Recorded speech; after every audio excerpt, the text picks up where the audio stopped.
जब निरुत्तर हो गई, उसी रात्रि को प्रभव चोर आया हुआ था।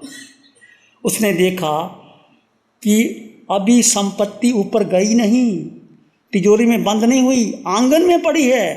99 करोड़ की संपत्ति, हीरे जवाहरात सब पड़े हैं। और प्रभव चोर को मौका मिल गया, 500 चोर वो लेके आया और वो सुन रहा है, सबके वो डायलॉग सुन रहा है, 8 रानियों के और जम्बू स्वामी सुन रहा है, उनके वाण, उनके वचन, उनकी वासना सब सुन रहा है।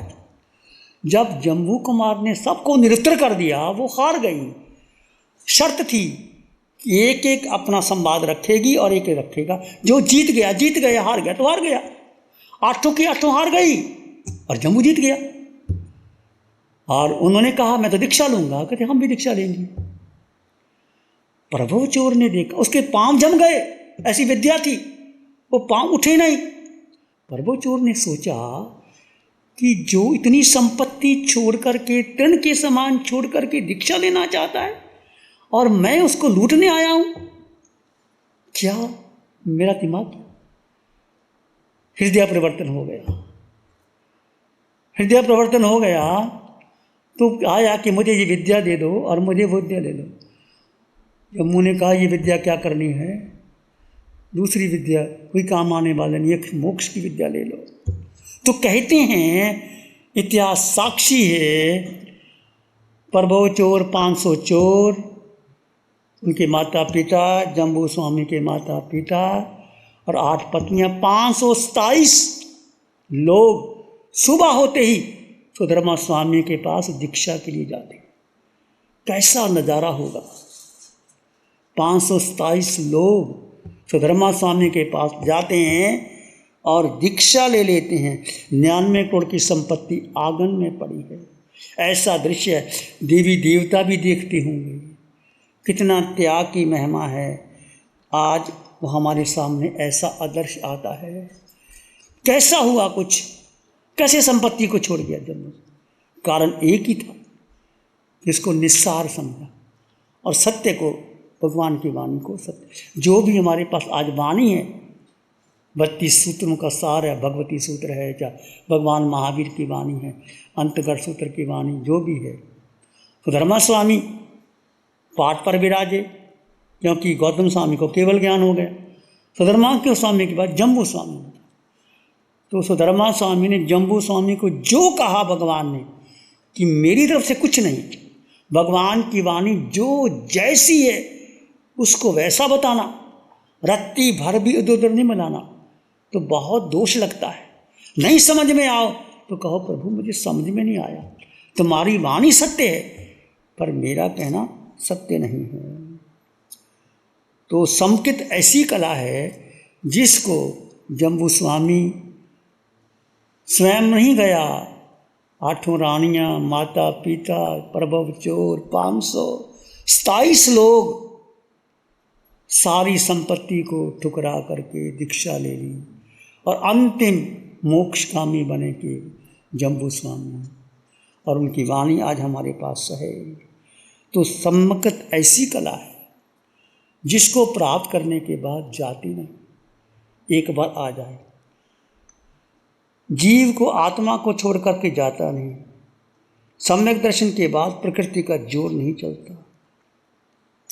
ना दंसिनम नानम नानिन बिना नहुंती चरण गुणा अगुणस नत्थि मोखो नत्थि अमोखस निब्बानम।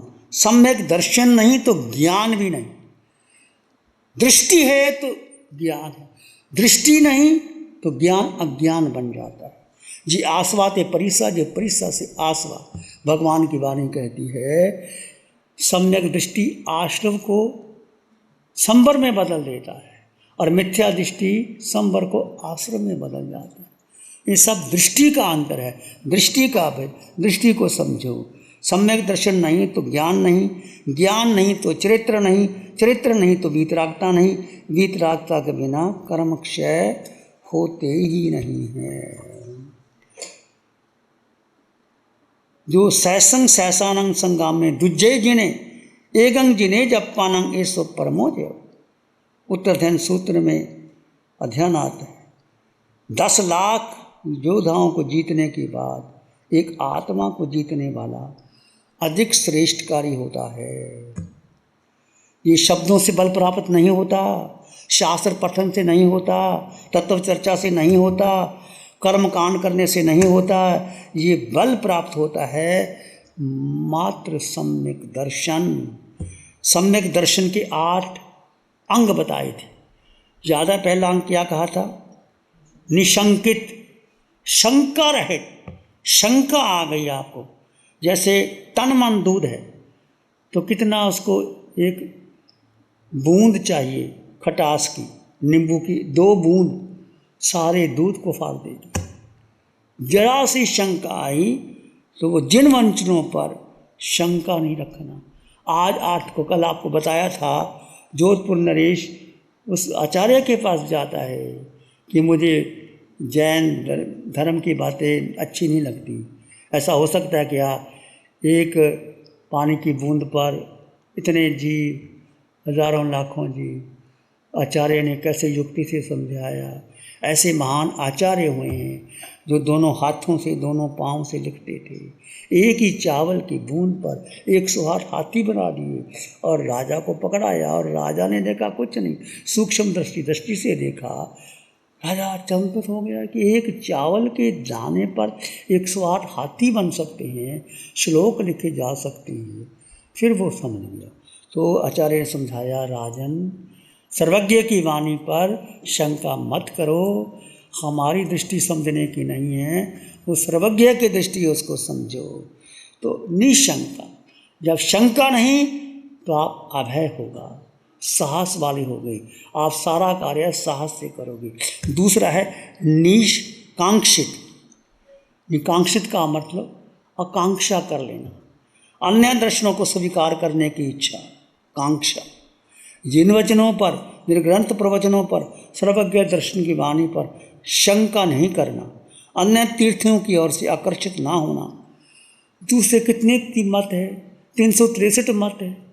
और यदि उस पर आपने श्रद्धा कर ली, जिन वचनों पर श्रद्धा कर ली, तो पीछे फंस गए। तो निकांक्षा रूपी पंखड़ी को मलाई, सारा फूल कमला गया। उदाहरण है सकडाल पुत्र, भगवान महावीर का शिष्य। सकडाल पुत्र पहले आजीविक का शिष्य था।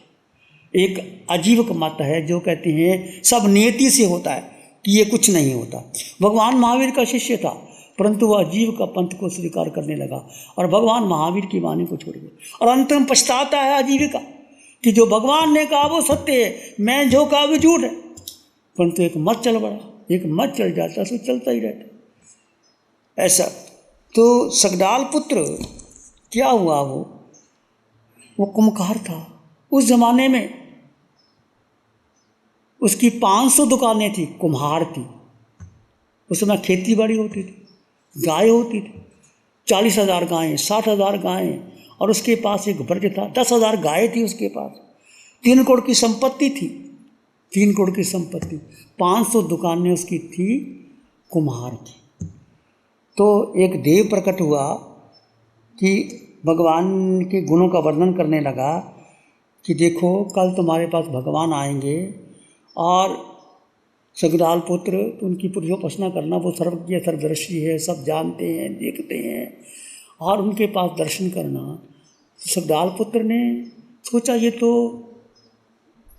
वो आएंगे, क्या नाम, मंखली पुत्र कुशालिक आएगा। परंतु जब उसने सुना कि पलाश पुत्र में भगवान महावीर पधारे, भगवान महावीर उसकी दुकान पे आ गए। तो भगवान महावीर ने कहा, सकडाल पुत्र कोई देववाणी हुई? कहते हुई।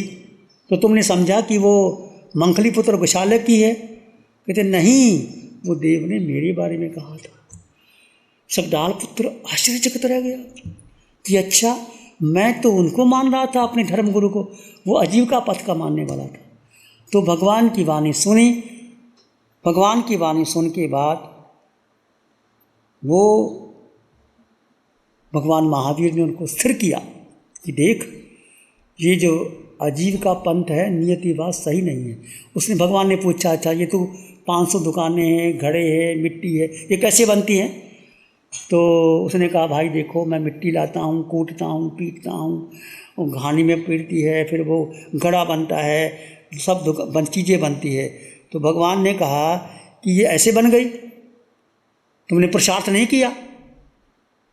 कहते नियति से बन गए। नियति से कैसे बन गई? पुरुषार्थ नहीं किया तो कैसे बन गई? अच्छा, उन्होंने कहा कि ये तो ही घड़े कोई तोड़ दे, फोड़ दे, तुम्हें गुस्सा नहीं आएगा? कहते गुस्सा तो मजा आएगा, इतनी मेरी मेहनत बेकार कर दी। फिर तो नियति कहाँ गई तुम्हारी? भगवान को तुम्हारी नियति कहाँ गई? शंका हो गई कि बात।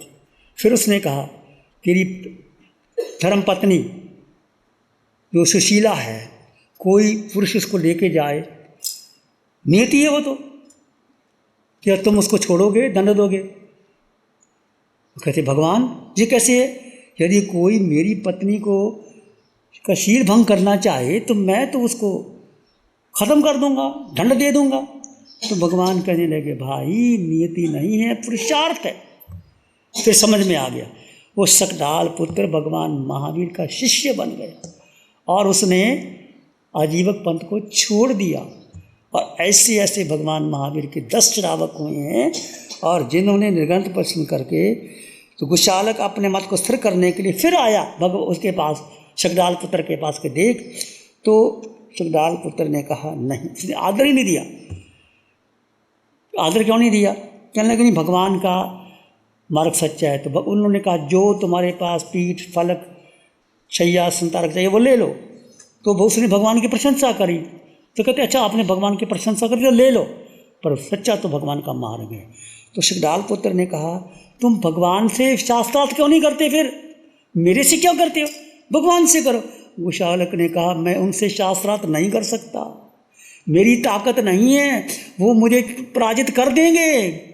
खुद गुशालक ने कहा। तो फिर कहते तो मेरे पास कैसे आता है? ऐसे शकडाल पुत्र थे जो भगवान महावीर के शिष्य थे। अच्छा, उसके बाद जब धर्म श्रद्धा हो गई, एक देव परीक्षा लेने आता है। देखो परीक्षा भी होती है, ऐसा नहीं धर्म में परीक्षा नहीं होती। एक देव सामने आ गया, कहते ये भगवान का धर्म झूठा है, नहीं तेरे पुत्रों को टुकड़े टुकड़े जला के मारे। अब वो धर्म में दृढ़ रहा, तीनों पुत्रों को टुकड़े टुकड़े कर, देव माया होती है, होता कुछ नहीं, देव माया होती है, स्थिर रहा। आखिर वो जब उसकी पत्नी को या बेटे को, उसको थोड़ा मन शंकाशील हो गया, तो आके देखा सब सलामत है, फिर आलोचना की, वो स्थिर हो गया। ऐसे भी कई बार परीक्षा होती है, कामदेव श्रावक, 10 श्रावकों की परीक्षा होती है। तो आपके जीवन में कभी कोई ऐसी घटना घट जाए तो घबराना मत, परीक्षा होती है। और परीक्षा में सफल हो गए। परीक्षा क्यों होती है? तुम्हारा कोई कर्म का अंतराय आता है, अशुभ कर्म आते हैं, तो ऐसा हो जाता है।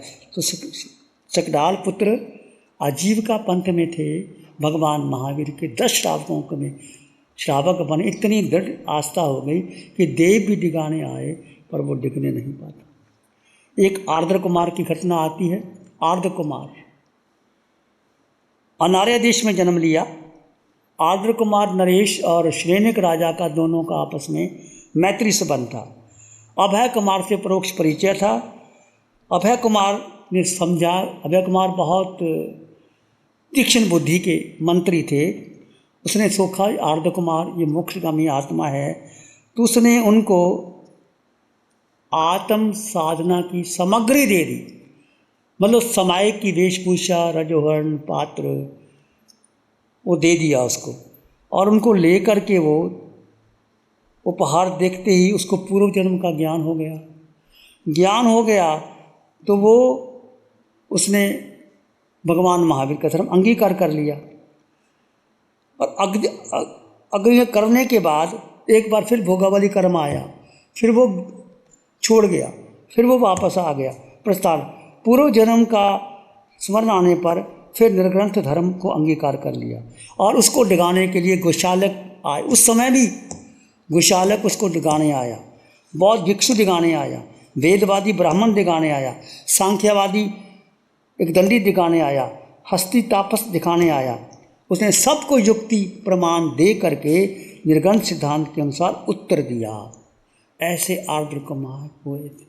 तो हमारे जिन मनों में ऐसे ऐसे मुनि ऐसे ऐसे हुए हैं। ये सारी घटनाओं का कहने का अर्थ यही है कि जीवन में सुख दुख तो आते हैं, हमको आते हैं, आपको आते हैं। आप धन कमाते हैं, कितनी मेहनत करनी पड़ती।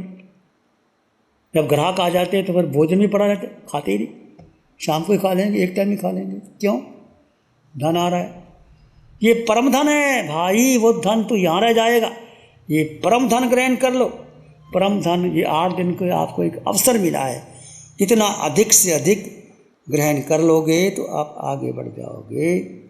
कहा भी गया है, लाभा लाभे सुहे सुखे सुहे दुखे जीवे मरने तहा समो निंदा प्रशंसासु तह मान अमानो।